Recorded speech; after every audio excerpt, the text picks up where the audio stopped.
El determinismo.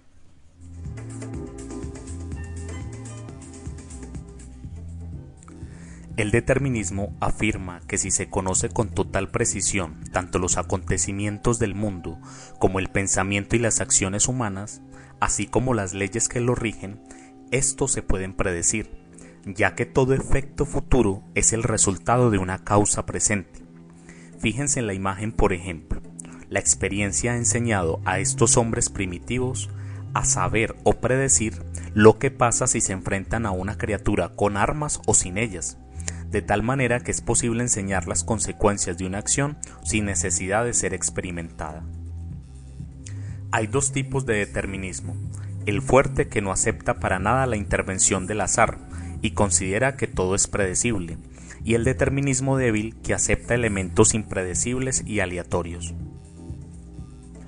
El determinismo en los seres humanos se puede dar a nivel social o a nivel individual.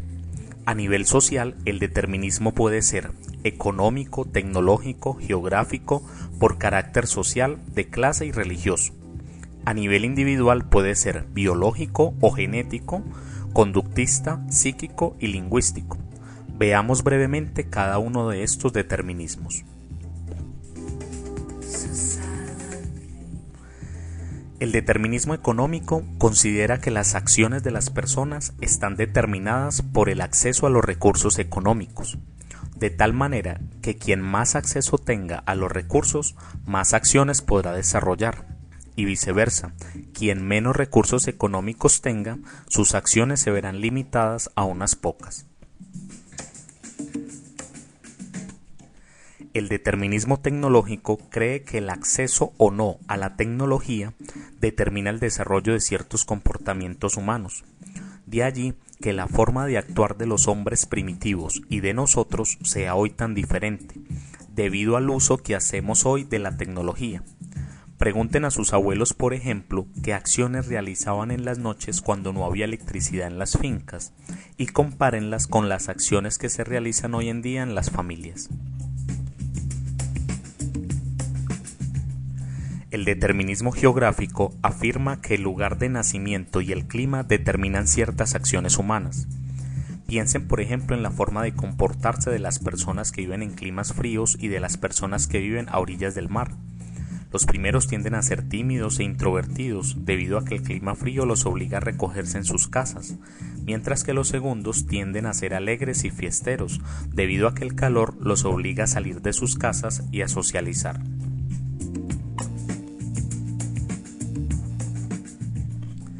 El determinismo por carácter social va a decir que las leyes de una ciudad o un país determinan las acciones humanas.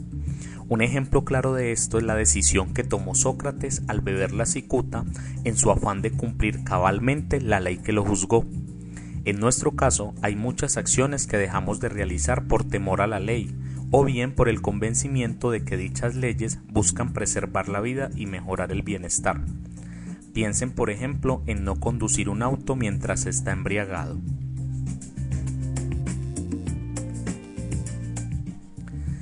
El determinismo de clase considera que de acuerdo al nivel socioeconómico en el que se nazca, asimismo será nuestro comportamiento y desarrollo, siendo muy difícil escalar entre una clase social y otra. Podríamos decir que de acuerdo a este determinismo, la mayoría de los pobres seguirán siéndolo por la mentalidad con la que se forman, y seguramente las personas que nacen en una clase acomodada se conservarán en dicho nivel. El determinismo religioso, por otro lado, parte de la creencia de que Dios sabe lo que vamos a hacer, y por lo tanto Él es capaz de conducir nuestras acciones. En este caso no se habla de una voluntad humana, sino de una voluntad divina. Todo lo que nos pase tiene una razón de ser para Dios y por lo tanto se debe asumir como voluntad divina.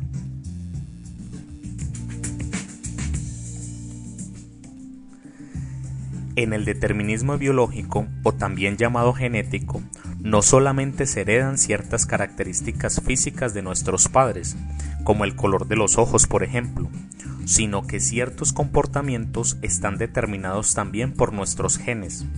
Así, actitudes como la pasividad o el enojo las podemos heredar de nuestros padres, y expresiones como hijo de tigre sale pintado y usted es igualito a su papá, cuando se refieren a un comportamiento, dan cuenta de este tipo de determinismo. El determinismo conductista, contrario al genético, afirma que no son nuestros genes quienes nos determinan, sino la educación que recibimos, de tal manera que nuestros comportamientos son condicionados por la formación que dan nuestros padres y la escuela. Así, a pesar, por ejemplo, de que nuestro genio sea muy irritable, a través de la educación podemos aprender a controlarnos y evitar así muchas peleas y conflictos. El determinismo psíquico considera que nuestras acciones están motivadas por las experiencias vividas, sobre todo en los primeros años de nuestra existencia. Dichas vivencias se acumulan en nuestro inconsciente, de tal manera que en un futuro muchos de nuestros comportamientos serán motivados por estas experiencias. Piensen, por ejemplo, de acuerdo a la imagen, en un niño que vio muchas veces a sus padres pelear. De acuerdo a este determinismo, cuando el niño crezca y establezca su familia, muy posiblemente él repita este tipo de conductas que vio y aprendió inconscientemente de sus padres. Finalmente, el determinismo lingüístico afirmará que nuestro lenguaje determina nuestro pensamiento y este a su vez nuestras acciones. De tal manera que si nuestro lenguaje es pobre y siempre que hablamos maldecimos o injuriamos, seguramente nuestra actitud frente a las situaciones de la vida no será la más apropiada y por lo tanto nuestras acciones no irán orientadas al crecimiento, al desarrollo y al cambio. El determinismo lingüístico, llevado al extremo, puede incluso afirmar que el idioma determina muchas de nuestras acciones y el desarrollo de un pueblo.